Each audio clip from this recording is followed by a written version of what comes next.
সাধারণ বছর করে না সে ভক্ত, গেরুয়া করে হলো সে ভক্ত। কিন্তু আমার মনে, আমার চিন্তায়, আমার ভাবনায় সাধারণ ভজন আসে কিনা, এটা হলো ভক্তের লক্ষ্য।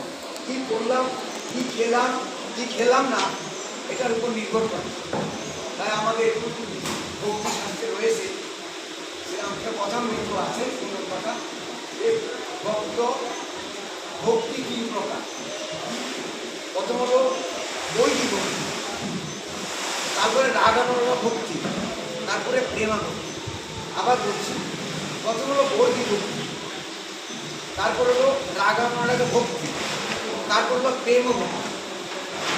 বৈদিক ভক্তি কি?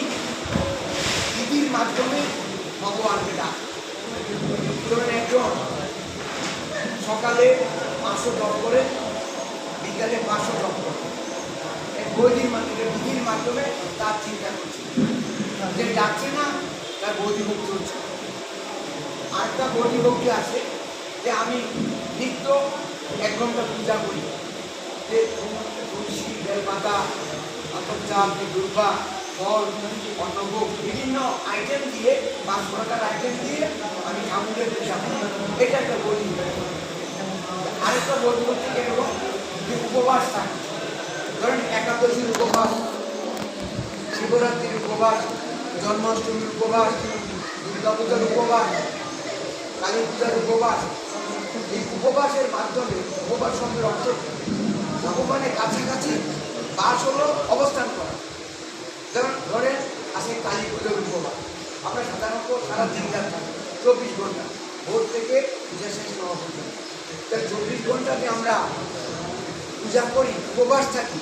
উপমানে কাছাকাছি বাস করার অবস্থা, অর্থাৎ সারাদিন রাত শিবের কালীর চিন্তা করা।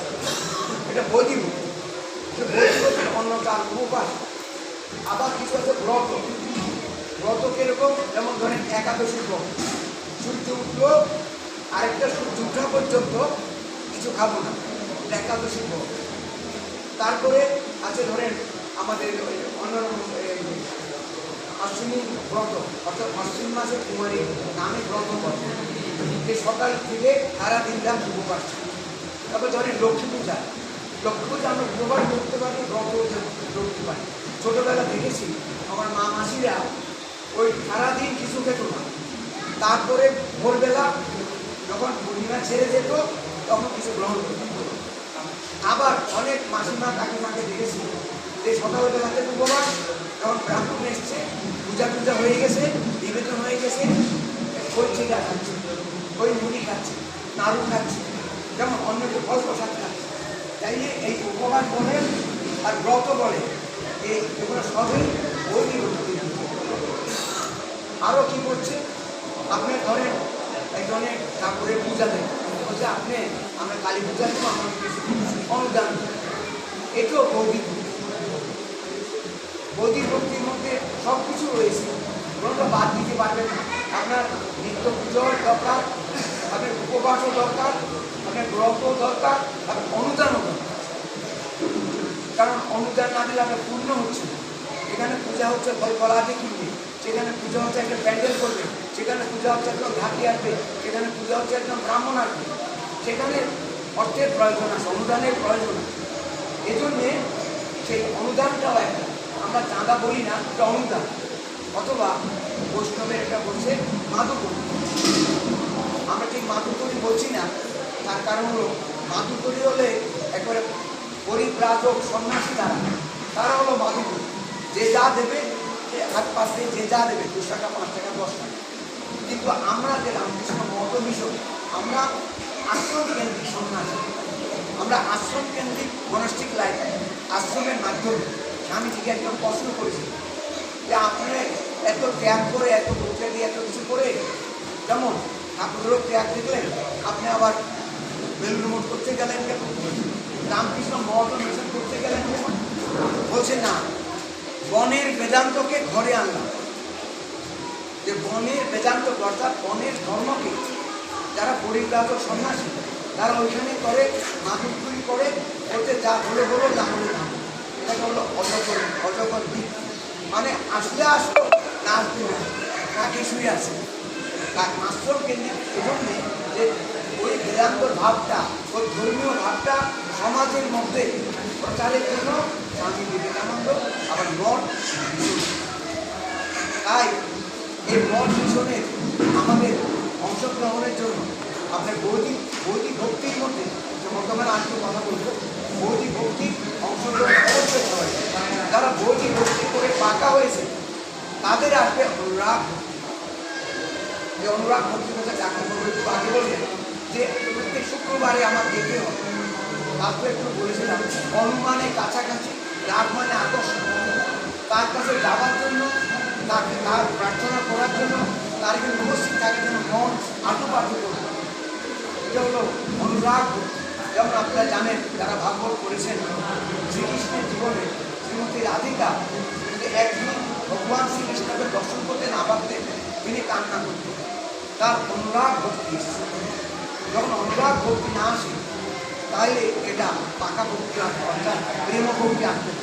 প্রথম হলো বৈদিক ভক্তি, সিস্টেমের মাধ্যমে দেখতে হবে। নিত্য পূজা করতে হবে, নিত্য অধ্যয়ন করতে হবে, নিত্য আপনার ঠাকুরের চিন্তা করতে হবে, নিত্য ঠাকুরের ঘরে যেতে হবে। করতে করতে যখন অনুরাগ আসবে, ভালোবাসা আসবে, তখনই আপনার আস্তে আস্তে মঞ্চের দিকে টানবে। গৌরাঙ্গ মহাপ্রভু জীবনে বলছে, রাধিকা জীবনে তো বললাম যে ভগবান শ্রীকৃষ্ণকে দেখতে না পারলে ওনার সেদিন আর বলছে আমার দিনটা আজকে সবচেয়ে দুঃখী। গৌরাঙ্গ মহাপ্রভু নিত্য জগন্নাথ মহাপ্রভুকে দর্শন করতে নিত্য যেতে হবে। নিত্য সবাই একজন শিষ্য বলছিল যে কালকে তো দর্শন করে আসছেন, আজকে তো আপনার শরীর খারাপ, আজকে যাচ্ছেন কেন? বলছে শরীর খারাপ নিয়েই তো আমার যেতে হবে, আমার টান ভক্তুর আছে, আমার ভালোবাসার ভক্তুর আছে। যেমন ধরেন আমরা মঠ মিশনে অনেক সাধু আছি, ভক্ত আছি, কালী পূজার উপর অনেকে থাকে, বলছে আমার ডায়াবেটিস, আমার তো থাকতে পারি না। অনেকে আমার প্রেশার, লো প্রেশার, থাকতে পারি না। অনেকে বলছে আমার বারবার খিদা লাগে, আমি থাকতে পারি না। থাকতে পারি না যদি হয়, ওটা নিয়ে যদি থাকতে পারে তাই বললো অনুরাগ। ওটা ওভারকাম করি, আমার দেহকে ওভারকাম করি, দেহকে ভালো না বেশি, প্রভুকে ভালোবেসি, দেহকে ভালো না বেশি, ভগবানকে ভালোবেসে যদি উপবাস থাকতে পারি, মা কালীকে ভালো, মা কালীর নামে উপবাস থাকতে পারি। আজকাল আমরা অনেক আগে দেখেছি লক্ষ্মী পূজার দিন মা মাসিরা সবসময় থাকবে, কিন্তু এখন বাড়ি ঘরে আমরা না, বৌমারা, বৌদিরা, দিদিরা উপবাসে থাকে না। উপবাস থাকে গিয়ে শাশুড়ি, উপবাস থাকে গিয়ে বড় মা, কি উপবাস থাকে গিয়ে দিদিমা, বৌমাইরা উপবাসে থাকে। তার কারণ তারা তো আলটা মোটার না, ওইটা জানি কেমন ম্যাচ করছে কিছুই না, মানে আর উপবাস থাকবেই না। এই হলো অজুহাত। তাই এভাবে করে করে ভগবানের দিকে, প্রভুর দিকে মন যখন যাবে তখন এগুলো অনুরাগ। যেমন আমরা দেখতে পাচ্ছি যে যে জিনিসটা সমস্ত অবতার পুরুষে শ্রীরামকৃষ্ণদেবের এরকম হচ্ছে, দেখেন কীভাবে তিনি জীবনযাপন করেছেন। সবাই জানেন, বলতে অল্প করে বলবো। তার এমন যে ব্যাপার, তিনি খাওয়া দাওয়া কিছু নেই, কোন সময় দিন যাচ্ছে রাত যাচ্ছে তার চিন্তা নেই, ঘুম নেই, 3 ঘন্টা ঘুমানো। তার বইতে তার জীবন লীলার মধ্যে লেখা আছে 3 ঘন্টা ঘুমানো। একটা ডাক্তারি মধ্যে কমপক্ষে 6 ঘন্টা ঘুমাতে হয়। তবুও শ্রীরামকৃষ্ণ সুস্থ আছেন কেন? মাকে চলে আসে, দেখিয়ে গেছে, গৌরাঙ্গ মহাপ্রভু দেখিয়ে গেছে। তারপরে আসছে প্রেমা ভক্তি। প্রেমা ভক্তি যে আসবে আরও কঠিন। প্রেমা ভক্তি আসলে যেমন দেহবোধ থাকে না, দেহের অনুভব থাকে না। যেমন শ্রীরামকৃষ্ণদেব মাকে দর্শনে তার প্রেমা ভক্তি এসছে, দর্শন লাভের জন্য চক্রের মধ্যে তিনি ডাল বসছে, দরদর করে রক্ত, মা আরেকটা দিন চলে গেল, আমার দেখা দিবি না? আরেকটা দিন নষ্ট হয়ে গেল, আমায় দেখা দিবি না? প্রেমা ভক্তি। গৌরাঙ্গ মহাপ্রভু আপনারা জানেন যে পুরী সেখান থেকে পুরী ধাম, পুরী মঠ অনেক দূরে। গৌরাঙ্গ মহাপ্রভু ষষ্ঠাঙ্গ প্রণাম দিয়ে, তখন রিক্সা তো নাই, গাড়ি তো নাই, কিছু ঘোড়া ছিল, ঘোড়াকে উনি নেয় না, সন্ন্যাসী দেখে সন্ন্যাসী, ষষ্ঠাঙ্গ প্রণাম করে করে ধরেন 5 কিলোমিটার, কমপক্ষে 5 কিলোমিটার গেছেন, ওই ষষ্ঠাঙ্গ প্রণাম দিয়ে দিয়ে মন্দিরে গেছেন। গৌরাঙ্গ মহাপ্রভু দর্শন। তাহলে কি হলো? প্রেমামুক্তি। প্রেমামুক্তি যখন আসবে তখন দেহাতীত অবস্থা, ইন্দ্রিয়াতীত অবস্থা, দেহকে ভালোবাসবে না, দেহের প্রতি কিছু নেই, শুধু প্রভু পবিত্র ভগবান ভগবান ভগবান, মা মা মা, এছাড়া আর কিছু না। তাই তারা অবতার লীলার মধ্যে দেখিয়ে গেছে প্রেমামুক্তি। আমি যেটা দিয়ে আরম্ভ করেছিলাম সেটা দিয়ে কনক্লুশন ওই যে কথাটা বলছিলাম বৈদিক, আর বৈদিকত্বের একটা অংশ হলো অনুদান। অনুদান এমনভাবে আপনি দিতে হবে, এমনভাবে আপনি চিন্তা করতে হবে যে আপনি কিছু না দেন, যদি ঠাকুর ঈশ্বরের মহোৎসবের পোশাকটা এলে আপনি পূজা করলেন, আপনি জ্ঞান করলেন, কিন্তু অনুদান দিলেন না, কিছু দেখবেন প্রত্যেক মন্দিরে একটা প্রণালী বাক্স থাকে। তার কারণ এই দর্শন করে একটা প্রণালী দিতে হয়। আপনারা যারা দুর্গা পূজা সুন্দর করে জানেন, দুর্গা পূজায়ও দক্ষিণে আছে, মহা দুর্গার কি অভাব আছে কিছু, কিন্তু দক্ষিণা দিতে হবে, দেবীর দক্ষিণা কাঠামো দিতে হবে।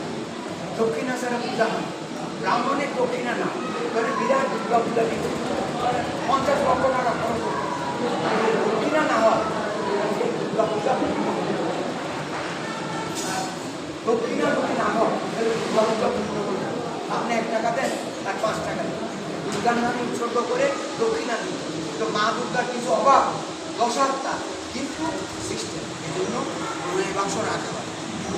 ঠাকুর দর্শন করে, ভগবান দর্শন করে, মাকে দর্শন করে কিছু দক্ষিণা দিতে হয়, প্রণামী করছে। কিন্তু ভক্তদেরও, প্রত্যেক ভক্তের অনুদান অবশ্যই।